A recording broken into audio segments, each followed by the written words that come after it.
Welcome to my channel. Subscribe, listen, and enjoy my stories every day. The evening had settled into a quiet hum as I turned my key in the lock of our suburban home, a place that had once been a sanctuary of love and shared dreams. Coming home early from my business trip felt like a minor betrayal in itself. I had wanted to surprise Theo, my wife, with my return, hoping to see that spark of joy in her eyes that I remembered from our youth. The house was dark, save for a faint glow spilling from the cracks beneath the basement door. It was unusual, this clandestine light and the muffled sounds that hinted at some secretive activity. My heart raced with a mix of excitement and an inexplicable dread as I quietly descended the stairs. Peering through the slightly ajar door, the scene before me shattered the remnants of an image I had cherished. Theo, clad in a glossy latex suit, wielded a whip with an authority that belied the gentle spirit I had fallen in love with. Before her knelt a man, gagged and submissive, his eyes wide with a cocktail of fear and thrill.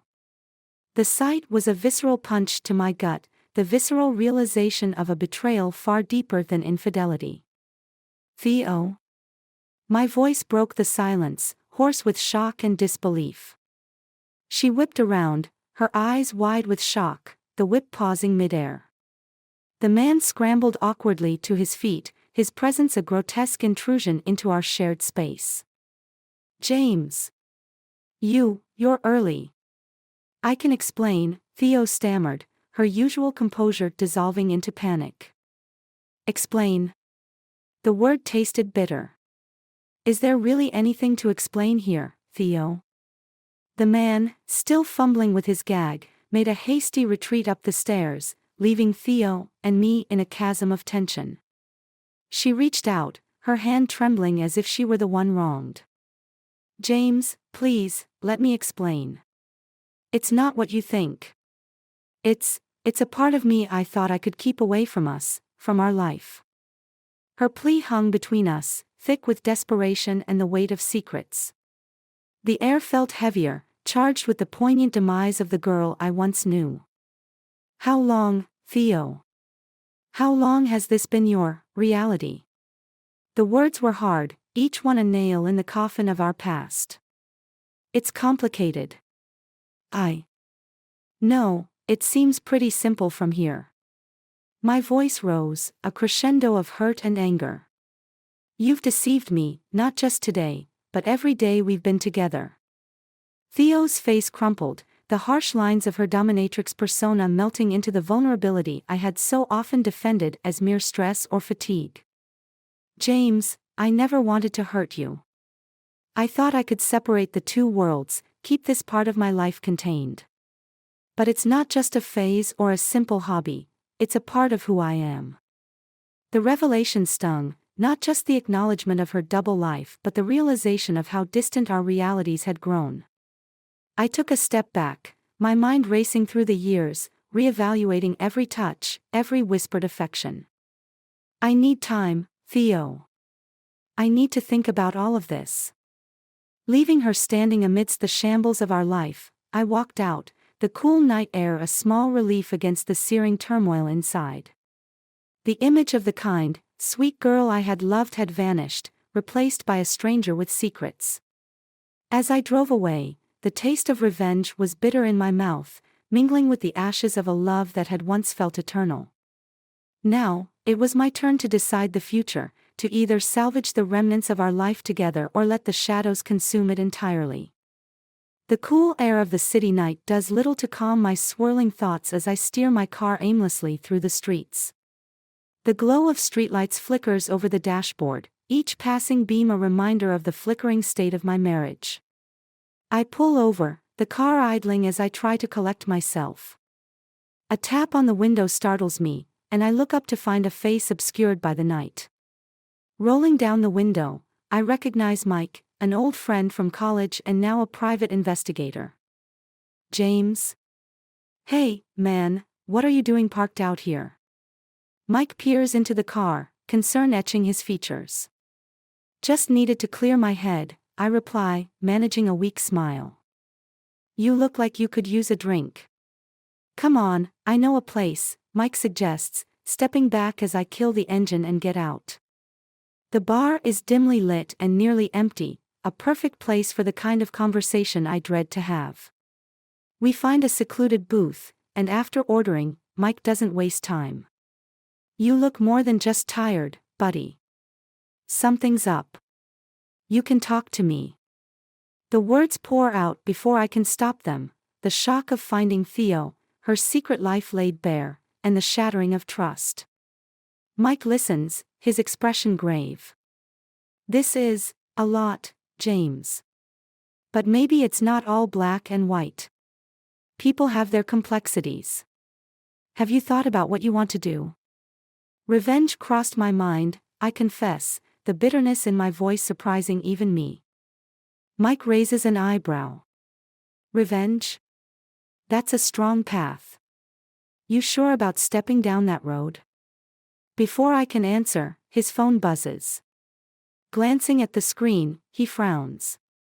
"Sorry, I have to take this. Duty calls." He steps away, leaving me to stew in my own turmoil. As I sit there, the bartender approaches, a sympathetic look on his face.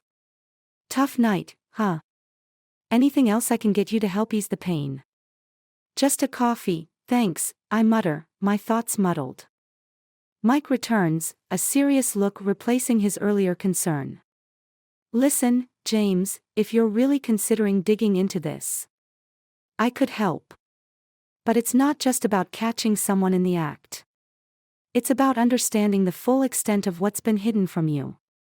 Do it," I say, the decision feeling like another betrayal, this time against my own values. Mike nods solemnly. "Okay.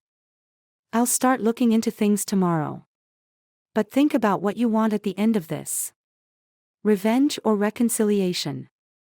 The question hangs heavy as we part ways. Driving home, the silence of the night is a stark contrast to the chaos of my emotions. I know I should be thinking about forgiveness, about the vows we took, about the Theo I thought I knew. But all I can see is the image of her in that basement, a side of her I never knew existed. As I pull into my driveway, the house looms dark and empty. I sit in the car, not ready to face the hollow quiet of our bedroom. Instead, I dial a number I haven't called in years. "Hello?" The voice is cautious, unfamiliar yet deeply ingrained in my memory. "Mom, it's James. I need to talk." The night stretches out before me, filled with the prospect of confessions and decisions yet to be made. The sun has barely risen when my phone vibrates insistently on the nightstand. Rubbing sleep from my eyes, I answer without checking the caller ID.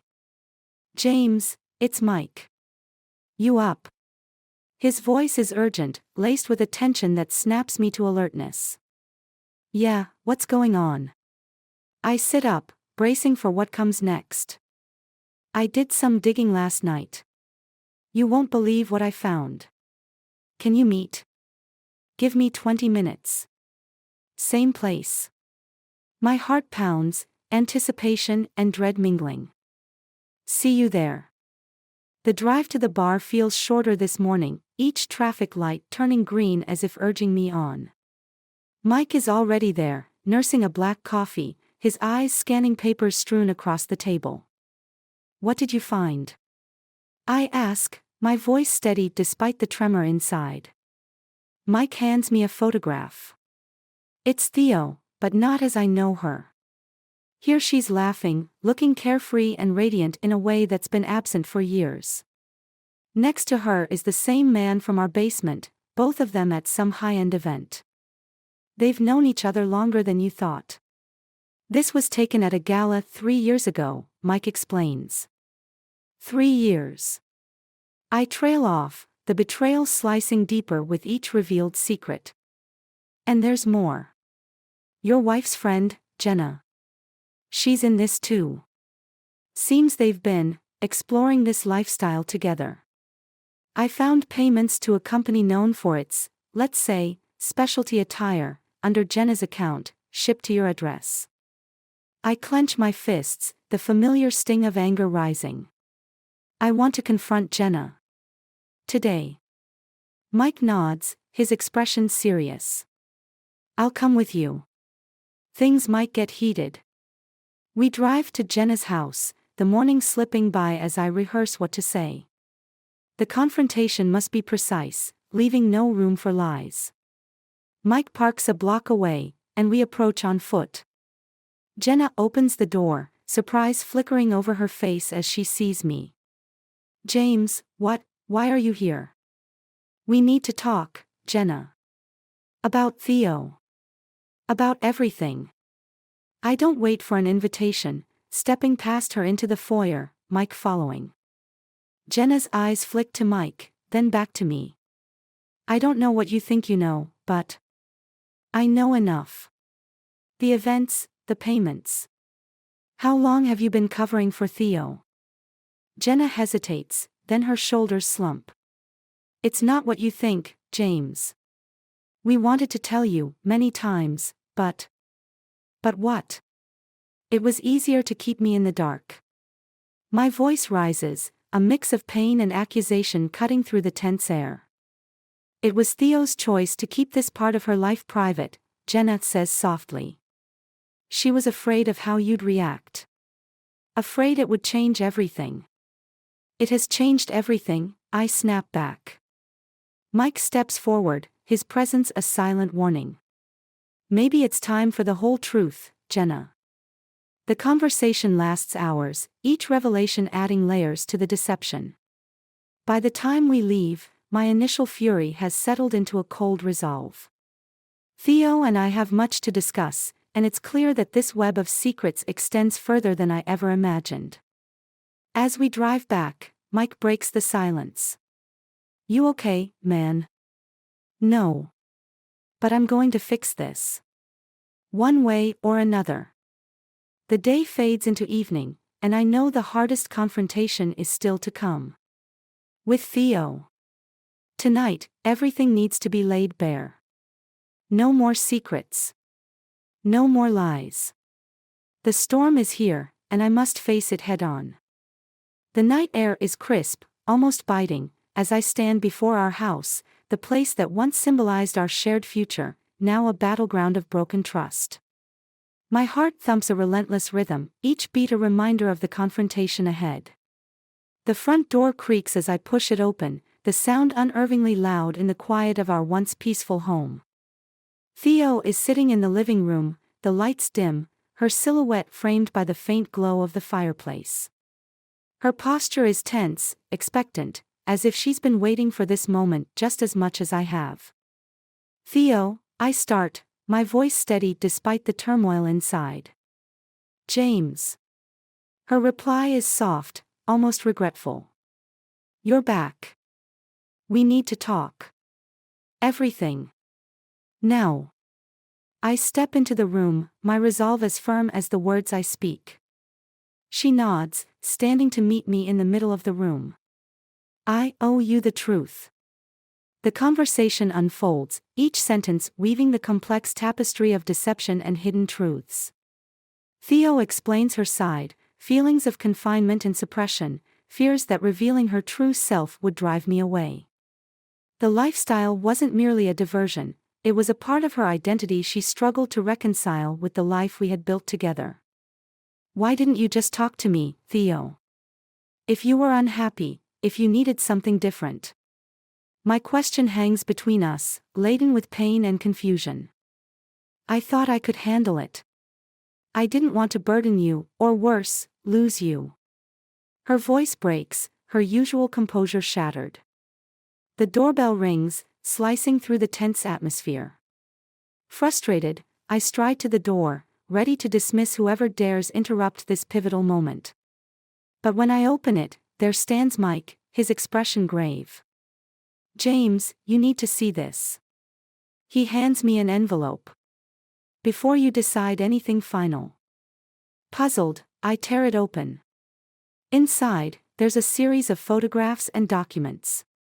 Not just of Theo, but of other people, some recognizable from the city's social circles, all engaged in similar activities as Theo. But there's more, financial statements showing substantial payments to a charity foundation. What's this? I ask, bewildered. It's not just a lifestyle for Theo and her friends, Mike explains. They've been using this club, let's call it, to raise funds. Big amounts, all funneled into charities, especially for children's hospitals and trauma therapy. Theo spearheaded it all. She turned her private life into something that helps others.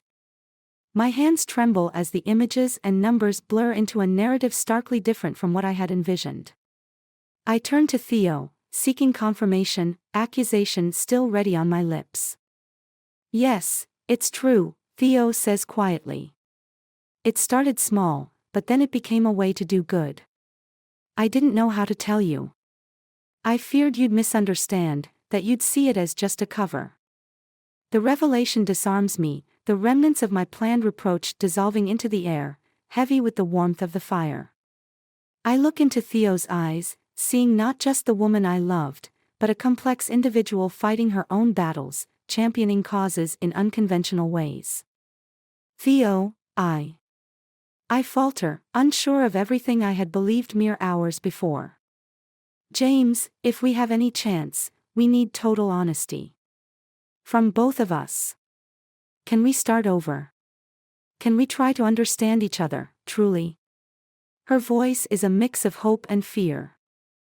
The weight of my decisions, past and pending, presses down on me. I step closer, taking her hands in mine. Let's start now. No more secrets, no more lies. I whisper, the promise a tentative stitch in the fabric of our fractured relationship.